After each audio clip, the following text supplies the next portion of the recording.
Hey guys, what's up? I'm Cavi, and I will be doing a reaction video to what looks like a 2-year-old YouTube video. I just found out about this. Someone on my Discord shared it with me. It's The Verge's uh, uh, pretty pitiful attempt at a PC build guide, apparently. This made the rounds in my Discord just now. I've never seen this. It's 2 years old. I'm going to do a reaction video to it. Anyways, I'm not going to do any editing. We're just going to go straight through the video and do it.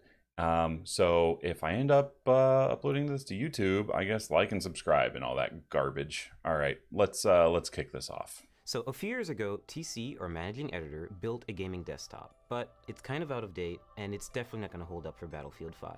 So let's build a new one. That's why we're building You this can computer. build a gaming desktop for around $1,000, but I want to go all out, so I spent around $2,000. A Build a PC like this is gaming going to be able to computer for play $1,000. most games at ultra settings. All out for 2,000 bucks. What do you need to build a desktop? Well, of course, first you need a table. Preferably not metal. If it's going to be First you need metal, a table. have an anti-static working surface. First, you need a table. Okay, it's a good place to start. Layered on top of Anti-static work it, surface, applicator, always important. an Allen wrench, Wait, some tweezers to tighten up the wire. what applicator? A thermal paste applicator. A thermal paste applicator. I've never seen one. Is that an Allen wrench? Allen wrench. Some tweezers to tighten up the wires. A Swiss Army. Okay, hold on. We can watch. If this is how this video is starting. On top of it, a thermal paste applicator. Thermal paste applicator. An Allen wrench. Allen wrench. Some tweezers to tighten up the wires. A tweezers. Swiss Army Zip knife, ties, which hopefully not has tweezers. a Phillips head screwdriver in it. And last but not least, A Swiss Army knife that hopefully has a Phillips head screwdriver in it. Let's get a Phillips head screwdriver. I've never used a thermal paste applicator before. I've never used an Allen wrench before. A Phillips head screwdriver would be ideal in this scenario. The zip ties are cool. The zip ties are fine. You can do zip ties or Velcro straps. That's okay. Anti-static bracelet, which is to protect you and the parts. Anti-static These are the bracelet. parts you're going to Good need. call. But more importantly, before we get there, we need to understand. Okay, wait. Anti-static bracelet is always good for first timers. And last but not least, an anti-static bracelet, which is to protect you essentially and the parts. These are the. Hold on, that's essentially like those yellow, the Livestrong bracelets. He's basically just putting on a Livestrong bracelet, isn't he? And the parts. These are the parts you're going to need. But okay, so an anti-static bracelet is typically it's got a notch on it with a wire that on the other end has a clasp that you hook onto the case, a metal part of the case, to ground yourself to the case. That's what an anti-static wristband is. If you're taking other precautions, like you're on a table here and you're not on carpet, you really shouldn't need one. But it is smart. Anti-static bracelets are smart. But this is not that. This is a Livestrong bracelet. So make sure you're getting something, the anti-static bracelet, that actually connects you to the metal of the case. That's, if you're going to do it, that's the way you want to. But more importantly, before we get there, we need to understand what these parts are doing and how they interact with one another. To better understand the parts that make up a desktop, let's try to understand them individually. The processor is like the computer's brain. Okay, Computers 101. He's going to explain the parts here, apparently. The motherboard is like the foundation, serving as a main structure for all other parts to be added to. It also allows the other parts to communicate with one another, which also makes it kind of like a nervous system.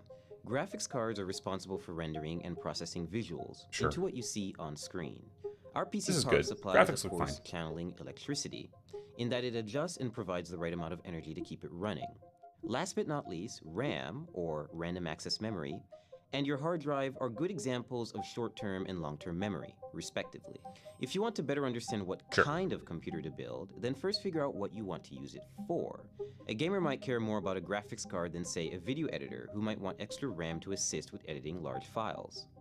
If you're building a budget Okay. build for video streaming, say under $1,000, you want to focus on parts like a Core i5 or Core i3 Budget processor under that require $1,000. less energy. They'll be less powerful, but then Hopefully you'll you're be able to spending scale back the cost of several under, other parts. And if you need help choosing 700, the right parts 600. for your build, there's sites like PCPartPicker.com PC Part Picker. that help show presets Love for that which site. parts fit together, which sort of part conflicts you might have, Yep, PC Part Picker is great, and actually, down in the description, you'll see a link to my build on PC Part Picker. and where to find deals on new parts. We have a lot of Compatibility boxes and a checkers lot are of great. PC parts, so it's best you unbox them, isolate the parts that you really need, place items into the case, and Isolate make the sure that parts they all that fit you and really then start need. working. And Okay. Hopefully you need all the parts that you bought. now we're really going to start building by adding the motherboard in. Some notes about installing motherboards: they're really delicate. You should be really careful with them. Yeah, they're And delicate. screw in They with are. confidence, but also don't screw in too hard, otherwise you could crack the board. Good advice. I chose Asus's Z370 motherboard for two main reasons. One, it has built-in Wi-Fi and Bluetooth, and also it has support for NVMe SSDs, meaning you can get really fast SSDs that are really easy to install. Okay, so motherboards, and it looks like there's only 4 expansion slots on the case here. Okay, so if you chose this one because it has Bluetooth and Wi-Fi, that's fine. Generally, this is a micro ATX case and motherboard. A lot of people don't use those, and if your Wi-Fi is better done with an expansion card. Maybe he's looking for a motherboard with Wi-Fi because he's in a micro ATX form factor, and maybe the micro ATX motherboard is a little smaller. Micro ATX motherboards are smaller than ATX motherboards, so maybe that's why Wi-Fi was important to him here. Back up. Really fast SSDs that are really easy to install. Pay close attention to the brace that goes at the back of the computer. You always have to make sure that you really hammer it in, because there's no Brace. screw. The It IO really just shield. has to go outside of the case and clasp on. Did you say hammer it Just in? has to go outside of the case and clasp onto the frame. And this is very important at the back of the computer. You always have to make sure that you really hammer it in, because there's no screw. It really just has to go outside of the case and clasp onto the frame. Yeah. So don't hammer that in. But it does require force, but you can push it in with your thumb. Don't hammer it in. I mean, you didn't see him hammer it in, so don't hammer it in. And this is very important, because otherwise you can't align the motherboard correctly with the holes. We're just going to start installing. Yeah. It's also worth mentioning this video is 2 years old, and a lot of motherboards now actually did away with separate IO shields and have them like built into the motherboard itself. So you just kind of slide the motherboard into the right spot, and it lines up. Those shields are a little less prevalent now. Maybe more so prevalent in budget boards though. All 8 screws. All 8 screws. Okay. Standoffs. Okay, so he didn't mention the standoffs. I guess, okay, so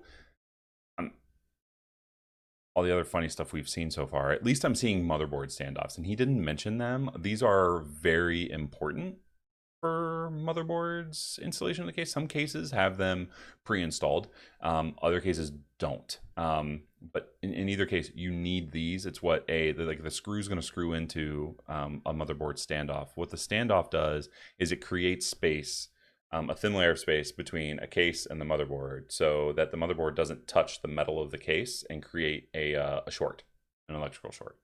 These are very important.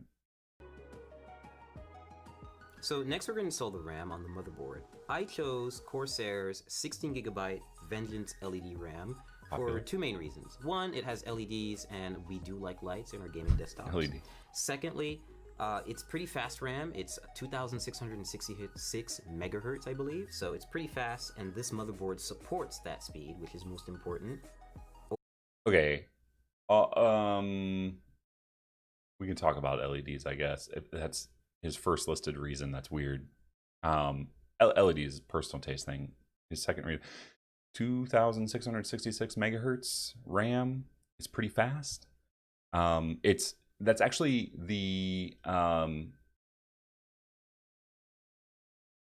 that's basically the default setting for every motherboard out there right now is 2666. that's not OC, but RAM manufacturers spec their RAM much higher. And especially now, like 2 years ago, pretty fast standard would have been 3200. I would have expected to see that here, especially if one of his stated reasons was speed. But nowadays, when you consider it's been 2 years and prices have adjusted, 3600 speed RAM is actually more the norm. And I'm seeing a lot more 4000 now.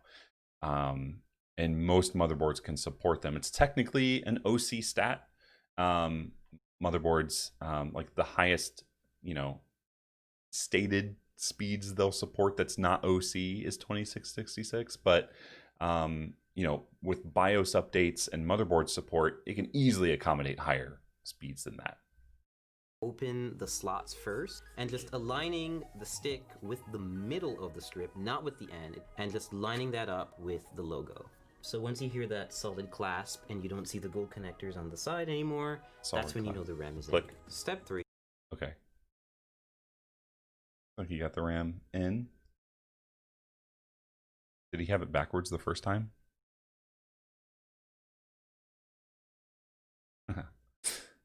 He did. I don't know if, like, you could be excused real quick if you just quickly put a stick in and tried to make it fit real quick. I mean, you'd find out immediately that it didn't fit. I mean, continuity of editing, I guess. So here you see like the memory sticker, the detail sticker barcode, and then just a little further up, you see that up with the logo. So once you hear that solid clasp and you don't see the gold connectors on the side anymore, here, and then now you don't see the sticker anymore. You actually see the, okay, so it looks like this one he got in there. He was also initially putting it in the first slot. Now he's putting it in the very last slot. The RAM is in. Step 3, we're going to install the hard drive. Okay. Or in this case, NVMe SSD. He installed the 2 RAM sticks. So that I could input it into the motherboard. In the last 2 sockets, it looks like, down there. Like, you could probably barely see it. He was putting his first stick in the first slot. And now it shows his sticks in the rightmost 2. So if slots go from left to right, A1, A2, B1, B2, he has them now in B1 and B2, which I don't have any experience with his motherboard, but I've never seen a dual channel support system use 2 B slots on a motherboard. So he's probably not going to have dual channel. Don't worry about extra wires or putting it in a separate part of the case and just getting really messy. NVMe. This is from Kingston.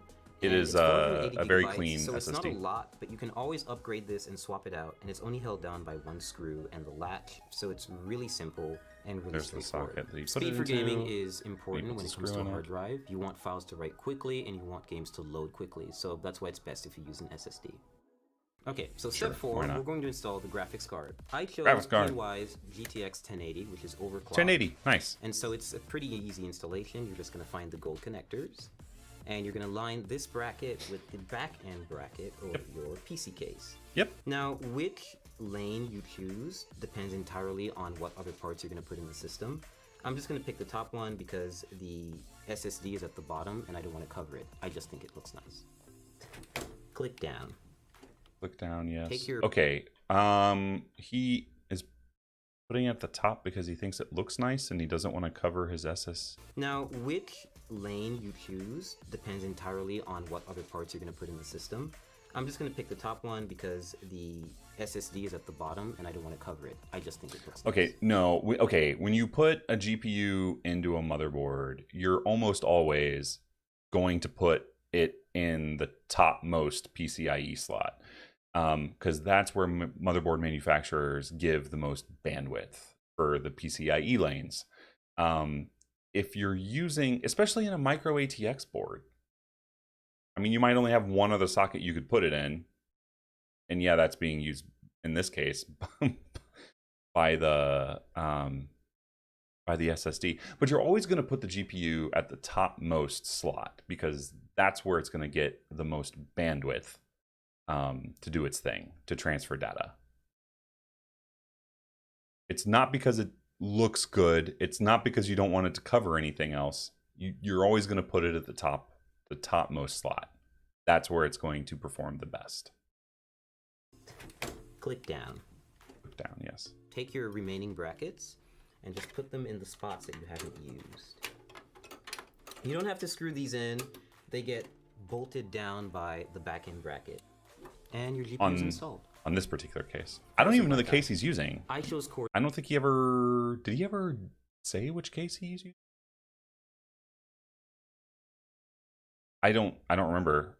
So he shows this, okay, this bracket thing here. That's very specific to this case.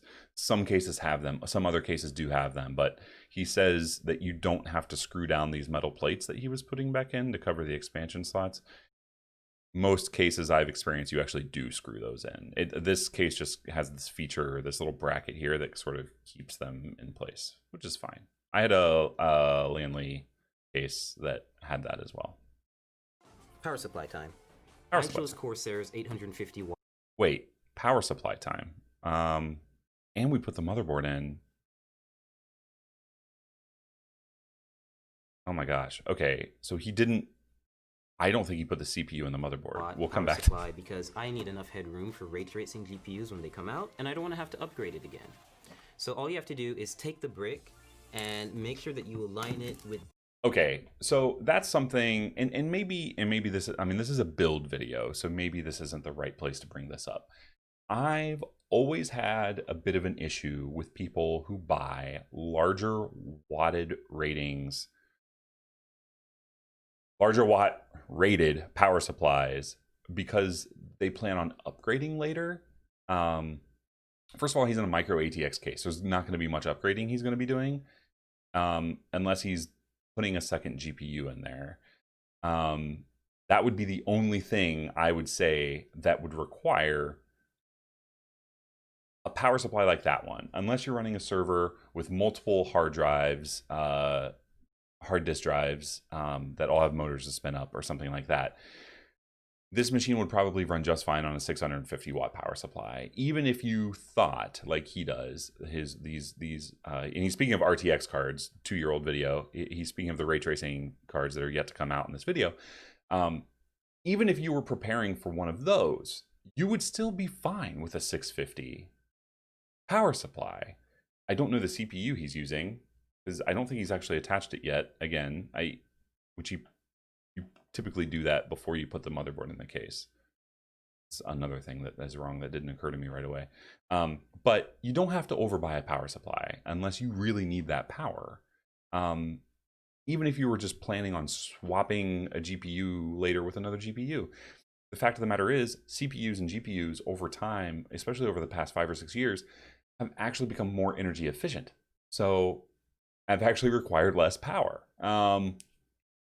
So even today, and right now, we're at the end of July 2020, there's rumors about the RTX 3000 series coming out that the very topmost cards might actually require more power. And so if that's true, then okay. But you know, very few people are actually spending to get the very, very top of the line graphics card. And he spent $2,000 on this computer, and it's not a 1080 Ti. He just bought a 1080, so he doesn't need this extra headroom for his PSU.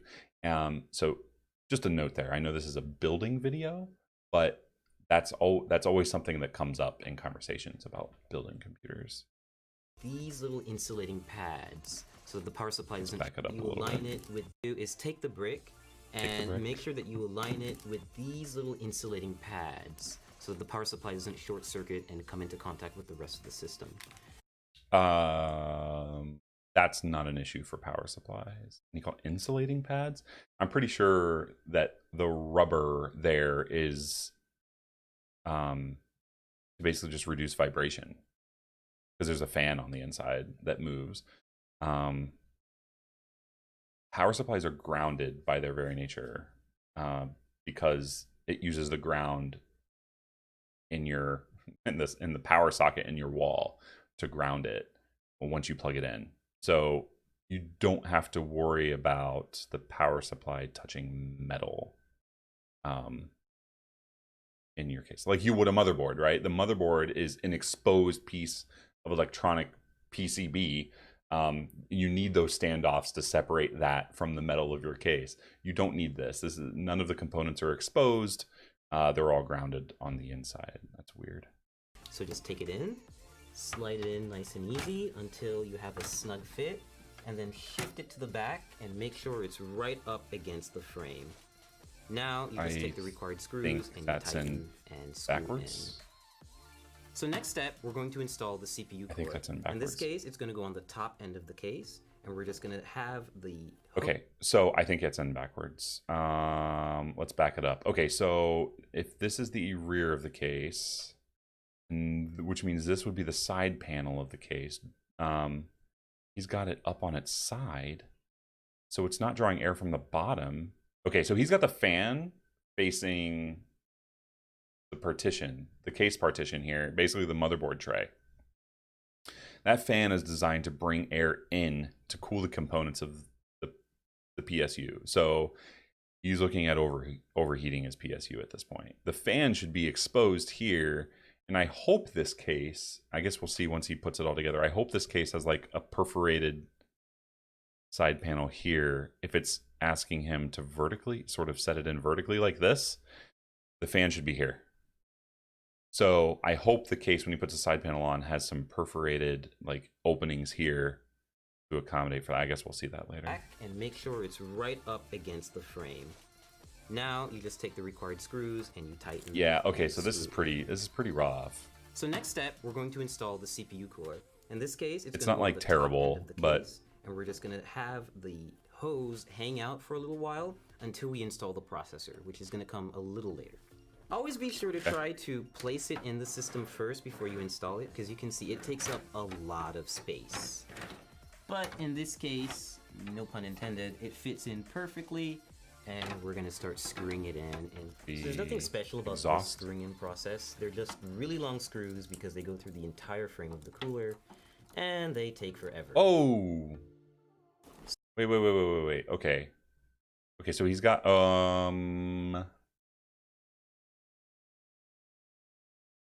if he's exhaust, his fan, okay, he didn't screw the fans in. There's nowhere to screw the fans in. If he's using, wait, what? In process, they're just really long screws because they go through the entire frame of the cooler, and they... Okay, they're really long because they're designed to be screwed in from the underside. He needs to screw the fans into the unit, into the radiator from the underside.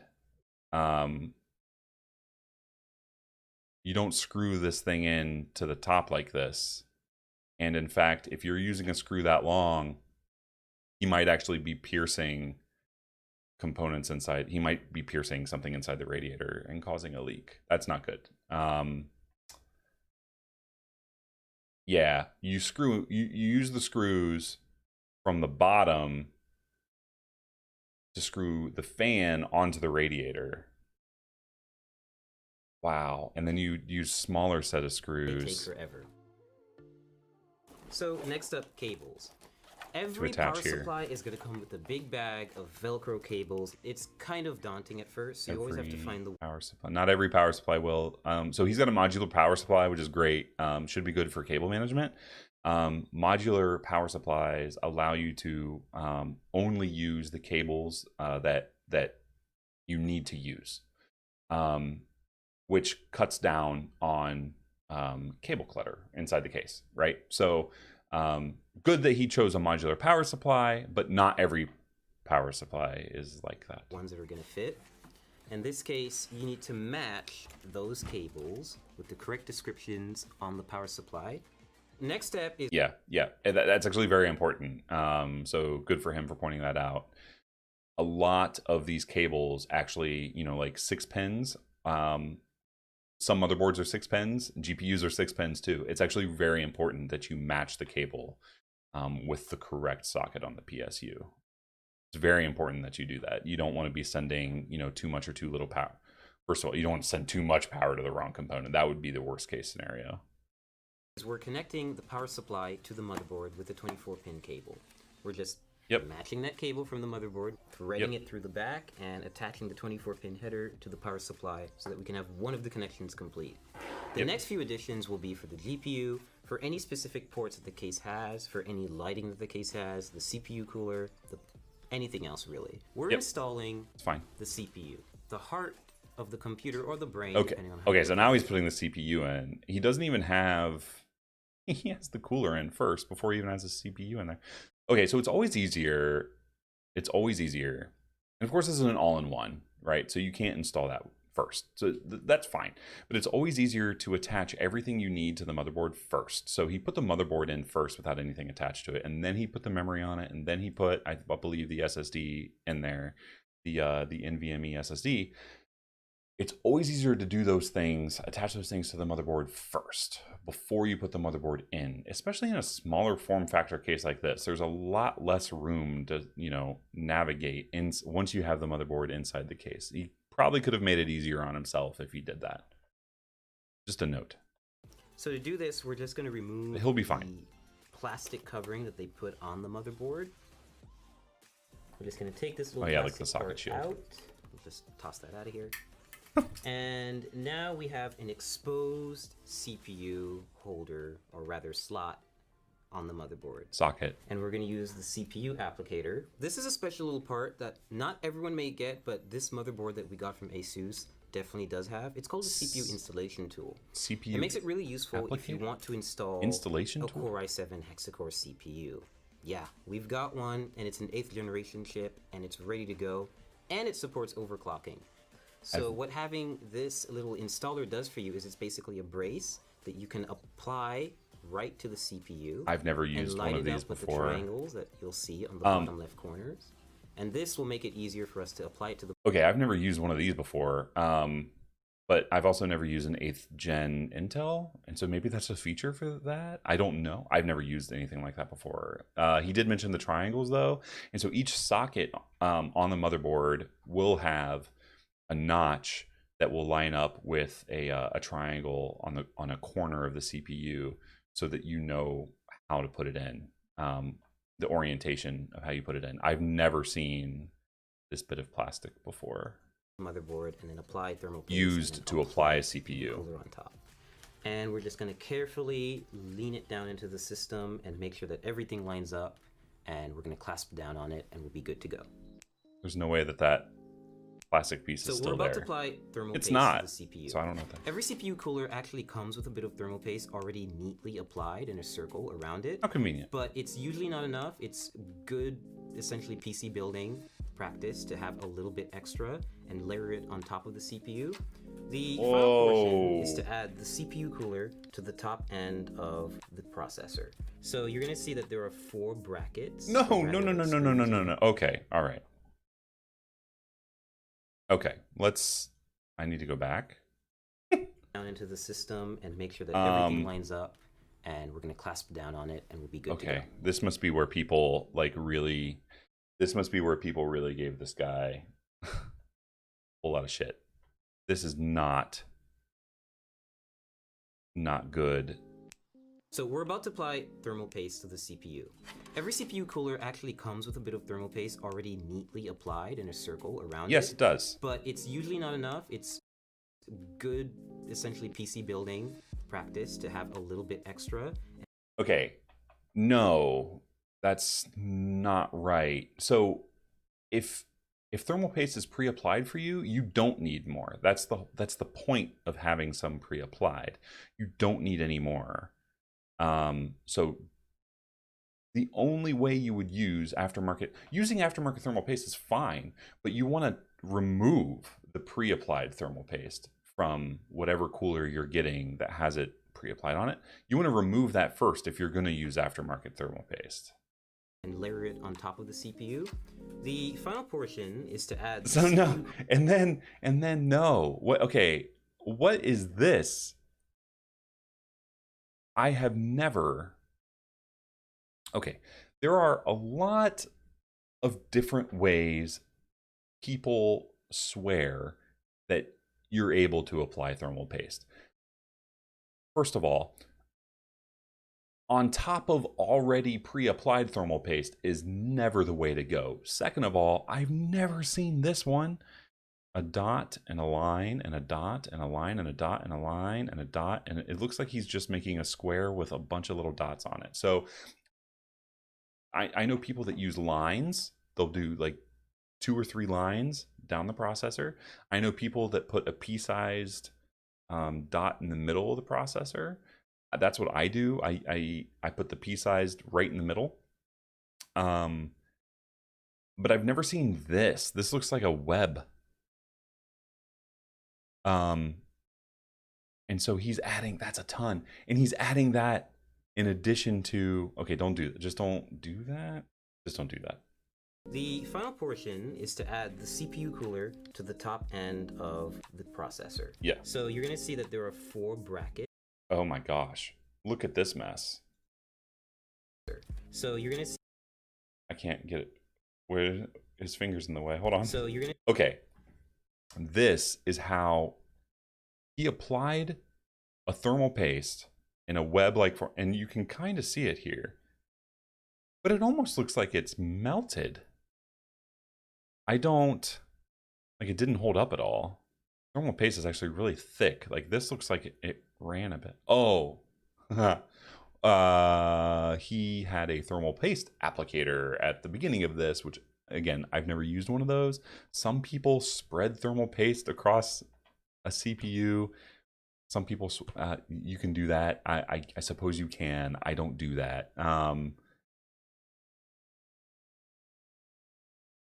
This is bizarre. So he's put this much thermal paste on a CPU and already has pre-applied thermal paste. I mean, this stuff's going to go all over the motherboard. That's not good. Not great. This is a mess.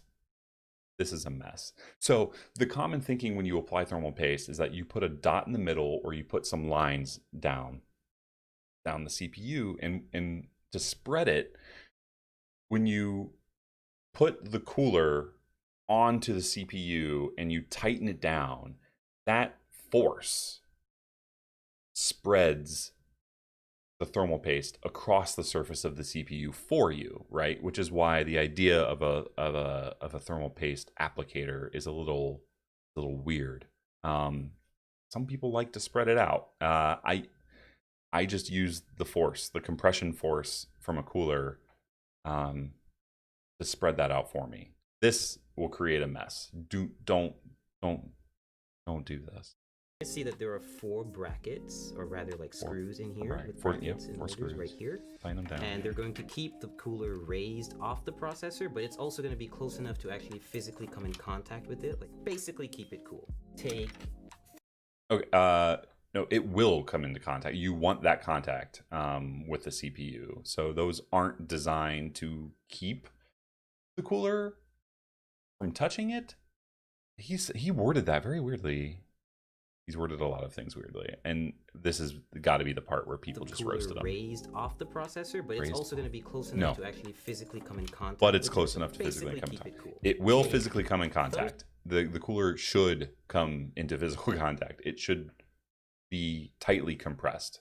I mentioned that earlier. The pressure from the compression actually helps to spread the thermal paste. It should absolutely come into contact. Screws like this, and just screw them on. So now that our internals are done, we're going to put all the panels back on, which is the top glass, side glass, front glass, and of course the back. He's got a lot of glass. All of this fun stuff is happening. So we fully built the PC, everything's put together, and we got to the post screen. So what's next? The PSU's still upside down. Okay, the PSU's still upside down. Did we... Hold on. Did we see? Of course, the back panel where all of this fun stuff. Yep. Okay. So we're looking at the we're looking at the PSU. Still, I don't know. Can you see that? So you can kind of see the stickers down here. So it's still in backwards. The fan is still facing the motherboard tray. The fan needs to be facing the outside, and you'll see here, there's the side panel with and the perforated area right here, which lets air travel through that part of the case.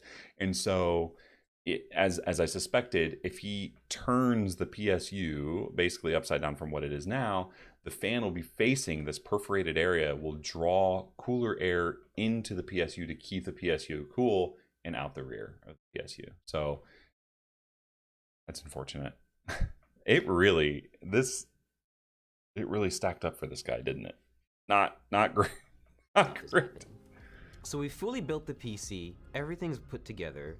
Okay, that didn't. Okay, so because you can see here that the IO shield's in nice, but you can see here the HX850 is actually like right side up, and so he could maybe be excused for, seeing the stickers, wanting to, put this in right side up so he could read the HX850, because if you turn this over to make sure that the fan was actually facing the outside of the case like it should be, this HX850 would be upside down. So I guess he could be excused for that a little bit, but the fan is the most important thing. The functionality of it is the most important thing. That needs to be facing the outside. So he did give us like an inside shot here. This looks okay. This looks dirty. I'll say, okay, so cable management. Yeah. What's cable management? That's okay. I mean, if it's his first build and he's not going to be detailing that, then that's okay. The two sticks are still right next to each other, so they're likely not in dual channel mode. Cables are everywhere. I mean, everyone's first builds aren't the prettiest on the insides. Oh, and you see the fans from the cooler here. So this is important. Those long screws that he was using on the top to screw in the radiator, see, they need to be coming from the bottom through the fan here and into the radiator to hold the fans onto the radiator. So that's good. Hopefully he's installed the fans on the right too. We don't know. He did have this fan installed. He had the intake fan installed correctly, but that was probably pre-installed. So get the Corsair right side up. PC, everything's put together, and we got to the post screen. So what's next? Well, you need a USB flash drive with your Windows installation media on it, and of course a license. Okay, so he already went through this. He's already at post and has already turned this sucker on. One big thing that a lot of people miss is they'll build everything and they'll push the power button, and well, that's another thing. Okay, so he didn't actually show connecting the power button and whatever front USB to the motherboard, and he could have shown that. But there's also a switch on the power supply on the back, like a main power switch. The very first computer I ever built, which was 17 years ago, I tried to turn it on and it wouldn't turn on. And I immediately thought that I got the plugs wrong for the front IO into the motherboard. Those are real small little pieces that you have to plug in. He probably should have shown that. That would have been important. But what I missed was the plug or the switch on the power supply. The physical switch is often shipped in the off position. And so you got to flip that power supply on. Anyways. So I plugged that up, installed Windows in a couple of minutes, installed a bunch of drivers in a couple of minutes, and now we have a fully functioning install Windows, install drivers, ready to run some games. Right now I've got Armor 3 running at maximum settings, Armor 3 max settings, which is 1080p HD. Ooh. And it's running pretty smoothly. I'm averaging 70 and 80 FPS, and this is normally like a 2 years ago intensive game to run, and it's still doing a pretty good job. 2 years ago, Armor 3 max settings. Cool. It's one of my favorite games. I'm actually playing against a bot, and I'm distracted, so I'm not actually doing so well. But otherwise, this is pretty much what you would see me do on a gaming computer. Test stuff out, and hopefully, I don't know enough League of Legends to know what's happening right now. I'm averaging cool. You built a computer, FPS, and that's only because I've actually. Okay, so there was a lot of weird things, right? Like so RAM. I can get around 300 FPS playing. The RAM being installed incorrectly, which is a little bit absurd. The thermal paste thing, that's going to be the big thing. So this is my first experience with this video. It's 2 years old. It's been a great experience. I haven't seen any of the other. Apparently, there's a ton of other reaction videos to it. And I'll be able to play a lot of upcoming titles like Battlefield 5 and Cyberpunk 2077 without worrying too much about the parts I have. Did he just mention Cyberpunk? Come out, for example, people knew about that 2 years ago? Without having to buy a completely new system. And if I have a problem down Man, that's something because like even today, people are talking about upgrading their ray tracing cards, the RTX cards, to the 3 series just for Cyberpunk. And he's looking forward to Cyberpunk 2 years ago with a 1080. That's funny. Man, that's just funny. That's not his fault. The line, I I can can't hold that always against just him, swap but out a part and have it serviced rather than losing my whole computer. And of course, now we also have a computer to test and benchmark games here at The Verge. cool. Cool. Yeah, okay. So I mean, there's some good stuff here. It was poorly thought out, and they could have spent time maybe editing out some of the weirdness that's in it. Um, I don't think did he ever use the zip ties? We didn't see him use the thermal applicator. We didn't see him use the Allen wrench. We didn't see that either. That's okay. All right. So this was pretty bad, especially the thermal paste thing. If you build computers, you probably know all this. And again, I'm 2 years late to the reaction video, but someone asked me to do one. They thought it'd be entertaining, so I did it. Verge, hopefully, if you do another one, do it better, plan it better. All right, guys, thanks for watching. We'll talk soon.